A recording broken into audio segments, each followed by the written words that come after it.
Hey everybody, thanks for coming to check out today's video.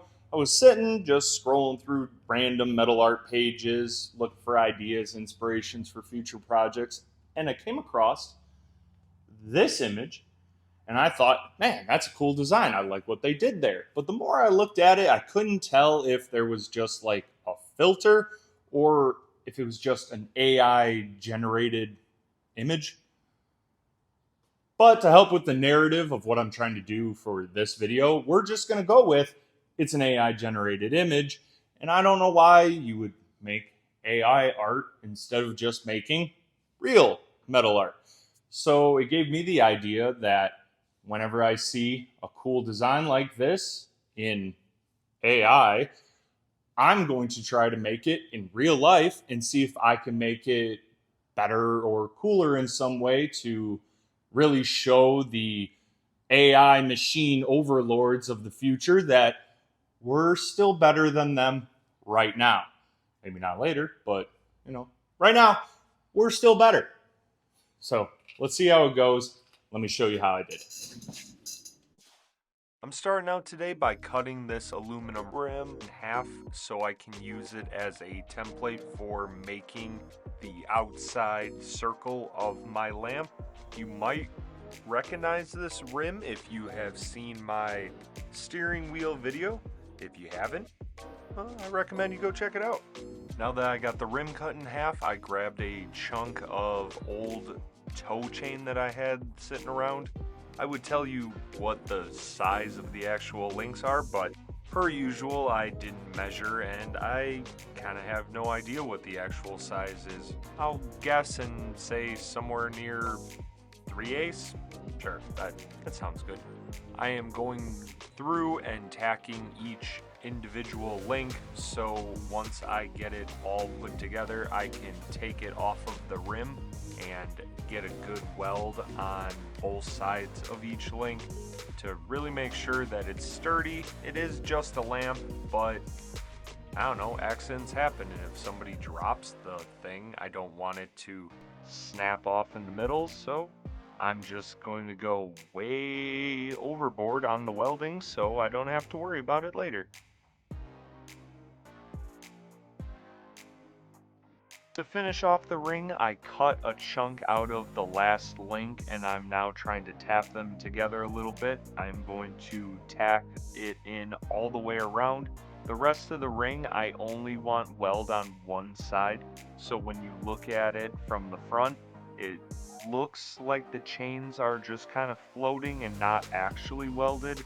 I'm trying to hide it a little bit by putting it all on the back side, so fingers crossed that I can actually pull off the look once I get to the end.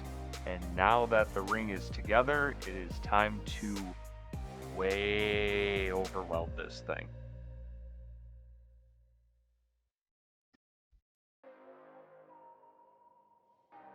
For the small, I don't know, arms going towards the center, I don't know what else to call them.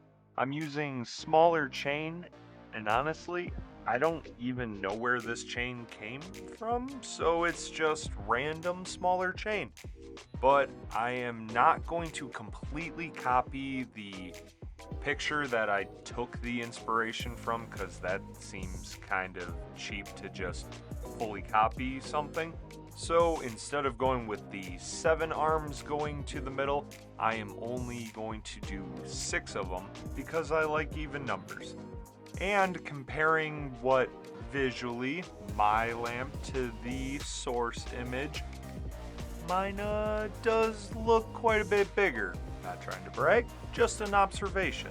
I also cut a chunk out of each one of the small arms, so when I put them on their corresponding link to the large ring, it'll actually sit just like it did for the connecting link to close the circle, so I can try to continue to hide the seams.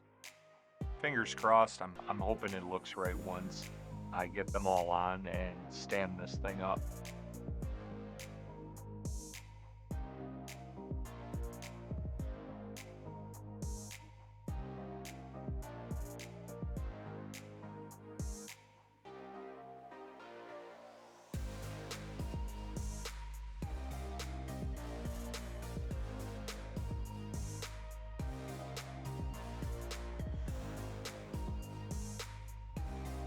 with all the welding done on the actual wheel for the lamp, I'm going to go cut another couple links of the smaller chain so I can try to hide the power cord coming through and at the same time hopefully keep the light socket straight up and down so the bulb can remain center of the actual wheel.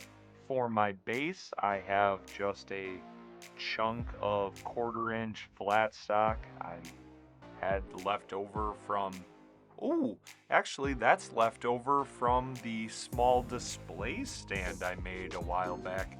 If you haven't seen that video, actually I wouldn't recommend that one. That one's pretty boring and it was kind of a filler video, so if you're gonna check any of my other videos out, honestly, I wouldn't pick that one. Before I weld the links on, I wanted to give it one more test fit with the actual socket and bulb, so hopefully it will sit where I want it to once I get everything wired up. But the lamp frame is all done. I'm gonna go through, clean it all up, get all the BBs off. I'm gonna give it a clear coat because I want to keep it looking that steel finish. And now I will show you how I wired it up, and I am attempting to hide the wiring by running it on the back side of each of the links, hopefully to make it look clean and really try to hide it because I want it to have that nice seamless look, and being able to see the power cord on the backside might mess with that illusion a little bit. I gotta be real with you. I recorded putting this light socket together 4 times because every single time I forgot to put a piece on. Well, once you put the socket on, you can't put anything else on the wire, so I had to keep taking it apart. So I'll save the, multiple attempts for the outtakes video later down the road. Actually, no, we're not going to save any of that because it is kind of sad and shameful. So I'm just going to try and forget it ever happened.